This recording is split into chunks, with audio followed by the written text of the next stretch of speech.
നിങ്ങൾക്ക് എല്ലാവർക്കും അറിയാം, അത് നിലവിലുള്ള സ്റ്റാറ്റസ് കോ അനുസരിച്ചുള്ള വിജയമായിരുന്നു എങ്കിലും ഭൂരിപക്ഷം വർദ്ധിപ്പിച്ചു. അവിടെയും UDF എല്ലായിടത്തും വോട്ട് വർദ്ധിപ്പിച്ചു. കഴിഞ്ഞ 4 ഉപതെരഞ്ഞെടുപ്പുകൾ നോക്കിയാലും അവിടെ എല്ലാം വോട്ട് വർദ്ധിപ്പിച്ചിട്ടുണ്ട് UDF. തോറ്റെടുത്ത് പോലും UDFന്റെ വോട്ട് വർദ്ധിച്ചിട്ടുണ്ട് ചേലക്കരയിൽ. ഇതാ ഇവിടെ LDFന്റെ ഒരു സിറ്റിംഗ് സീറ്റ് പിടിച്ചെടുത്തിരിക്കുകയാണ്. ഇത് കൃത്യമായിട്ടുള്ള കേരളത്തിലെ ഇടതുപക്ഷ ജനാധിപത്യ പിണറായി സർക്കാരിൻ്റെ ദുർഭരണത്തിനെതിരായിട്ടുള്ള വിധിയെഴുത്ത് തന്നെയാണ്. എന്തൊക്കെയായിരുന്നു തിരഞ്ഞെടുപ്പിൽ ചർച്ചാ വിഷയമാക്കിയത്? ഞങ്ങൾ ഉയർത്തിക്കൊണ്ടുവന്ന കാര്യങ്ങളും അവർ ഉയർത്തിക്കൊണ്ടുവന്ന കാര്യങ്ങളുമുണ്ട്. ഇപ്പം ജനങ്ങൾ ആരോടൊപ്പാകുന്നത് കൃത്യമായി നമുക്കറിയുന്നതല്ലേ. അവിടെ ഉയർത്തിയ പ്രധാനപ്പെട്ട ജനകീയ വിഷയങ്ങളെല്ലാം ജനങ്ങൾ അംഗീകരിച്ചു എന്നുള്ളതാണ് എനിക്ക് മനസ്സിലാക്കാൻ സാധിക്കുക. ഈ സർക്കാരിൻ്റെ ദുർഭരണം അത് മുഖ്യമന്ത്രിയുടെ പ്രസംഗത്തിലൂടെ നടത്തിയ അവഹേളനമുണ്ട്. ദേശീയപാത അതോറിറ്റിയുടെ ഏറ്റവും വലിയ കൊള്ള,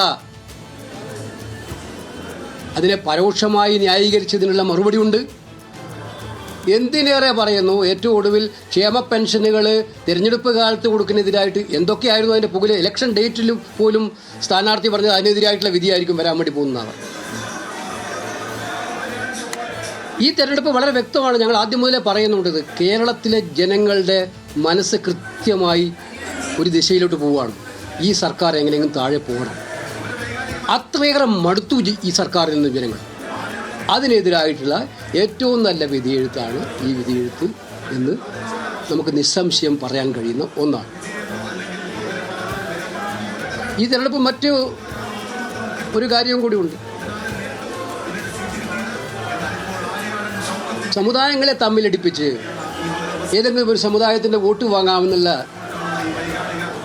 ചിന്തയുമായി വരുന്ന BJPക്ക് ഏറ്റ കനത്ത പ്രഹരം കൂടിയാണിത്. നിങ്ങൾ ആലോചിക്കണം, അവരാദ്യം സ്ഥാനാർത്ഥിയെ നിർത്തുന്നില്ല തീരുമാനിച്ചു, പിന്നീട് ഒരു സ്ഥാനാർത്ഥിയെ നിർത്താൻ തീരുമാനിച്ച് കണ്ടെത്താൻ അവർ നടത്തിയ ശ്രമം എന്തിനു വേണ്ടിയിട്ടായിരുന്നു എന്ന് എല്ലാവർക്കും അറിയാം. കേരള സമൂഹത്തിന് മുന്നിൽ എനിക്ക് അഭിമാനം തോന്നുന്നുണ്ട്.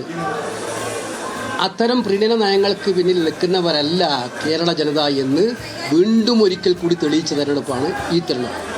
അത് BJPയുടെ ഏറ്റവും വലിയ ആശയപരമായ പാപ്പരത്വം തുറന്നു കാണിക്കുന്ന ഒരു വിധി കൂടിയാണ് എന്നുള്ളതാണ് ഇതിൻ്റെ പ്രത്യേകത.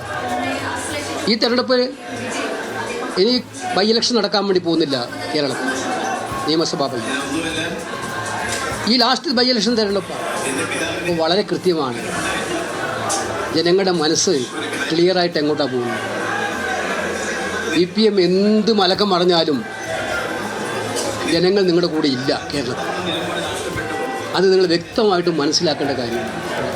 ഞങ്ങൾക്ക് പറയാം, അവരുടെ കോട്ടകൊത്തരങ്ങളിൽ പോലും അവർക്ക് വോട്ട് നിലനിർത്താൻ കഴിഞ്ഞിട്ടില്ല. അപ്പോൾ അതിനർത്ഥം ഈ സർക്കാർ അവരുടെ പാർട്ടി അണികളെ പോലും തൃപ്തിപ്പെടുത്തുന്ന സർക്കാരല്ല എന്ന് ഞങ്ങൾ പറയുന്നത് യഥാർത്ഥത്തിൽ ശരിയാണെന്ന് വന്നുകൊണ്ടിരിക്കുകയാണ്.